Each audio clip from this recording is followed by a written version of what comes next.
In 1979, TSR released the first edition AD&D Dungeon Master's Guide, written by Gary Gygax. In the back of it was something called Appendix N, which is a list of the science fiction and fantasy books that influenced the creation of Dungeons & Dragons. Well, I decided to read at least one book from every writer on that list. It took me about 7 or 8 months to do it. Some of them I'd already read. I had no idea when I started it that it was going to change the way I look at fantasy. I've got a stack of books here I want to talk about. They're part of my great conversation. They're all from before 1980. They're under 300 pages and they have great audiobooks. And these first two are my favorite on Appendix N. This isn't like a top 10 Appendix N list or something. I might make one of those eventually. But along the way, I'm going to give some advice about reading Appendix N, and we're going to talk about these books. The first one is The Broken Sword by Poul Anderson. This thing came out the same year as The Fellowship of the Ring, 1954. So a lot of people talk about how modern fantasy is heavily influenced by The Lord of the Rings. This is the counter argument. This influenced people like Michael Moorcock,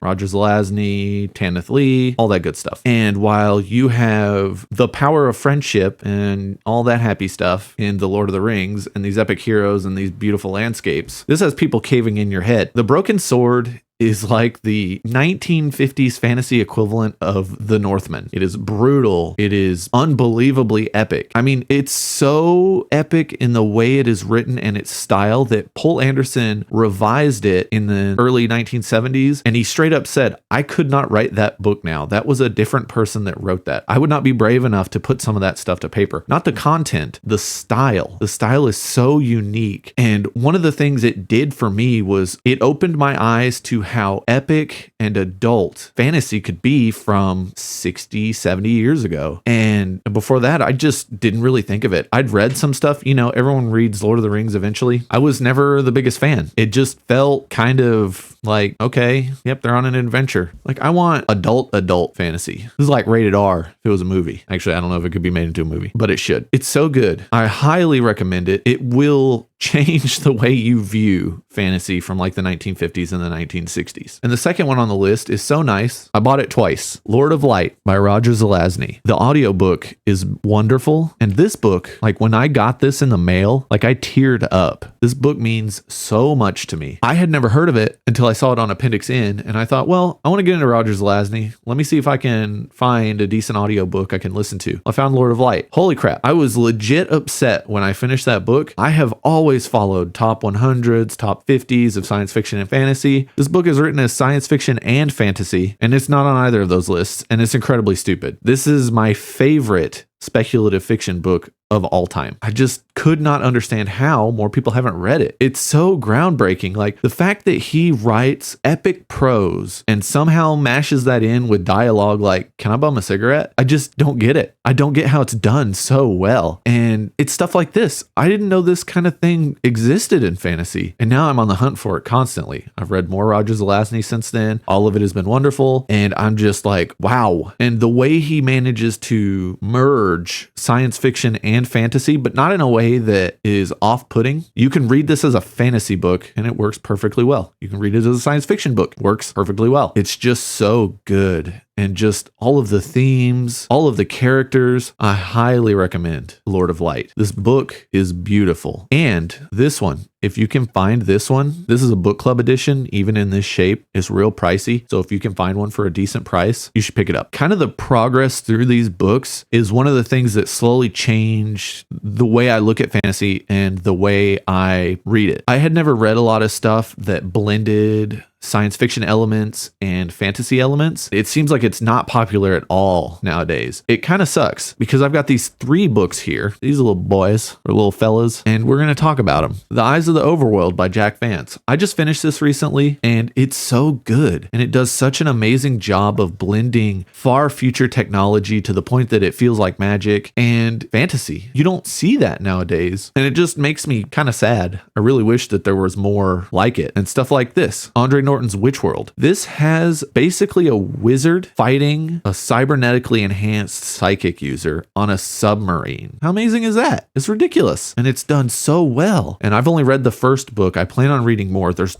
a ton of them. I think there's like 20 of them or something. All short like this. And it's just so good. I'm not saving the best for last. This book is written well. It really kind of feels like a pastiche of older Sword and Sorcery, but it's very fun. And we've got Lynn Carter, The Warrior at World's End. This book is another Dying Earth book. It definitely plays a lot off of Jack Vance, but it's so good. You have this eternal champion, or he feels like one, and he wakes up and it's almost like he woke up at the wrong time. And so you have this hero who has no purpose, or he doesn't know his purpose. He's going through this world and exploring all this fanciful stuff. There's even like a wizard dude who has like this like flying bubble airship thing. It's really cool. I mean, that's a metal bird on the cover, and it's just so cool. And it's this beautiful blending of science fiction and fantasy in a way that's not Star Wars. It's just so good. And I never see it now. If there's any books like that that have been written in the last 30 years, I would love to read them. Please let me know in the comments. And it's just stuff like that. The thing about these books is until I started digging into Appendix N, I just assumed that a lot of the older stuff was kind of corny, like El Sprague de Camp stuff and things like that. So I thought that there was like this gap between Robert E. Howard's Conan and Michael Moorcock. Like I knew that there was stuff between those. I mean, that's 30 years in the middle of that. And so I knew there was something there, but I had no idea how to find it. And Appendix N was a great jumping off point for getting into this early science fiction and fantasy. I will say, if you want a more comprehensive list, I wouldn't use the one in the Dungeon Master's Guide. There's one in D&D Basic. It's in a red book. I'll put it right here. And I'll try to find a link to a list of them. I went back to the AD&D list because it's a lot smaller, and I wanted to just slowly chip away at every single author on the list. I hope some of you will give these books a chance. I highly recommend them, especially Lord of Light. Look at that beautiful trippy cover. It's wonderful. But yeah, give some of these books a chance. Let me know in the comments if you've read any of them or you plan on reading them.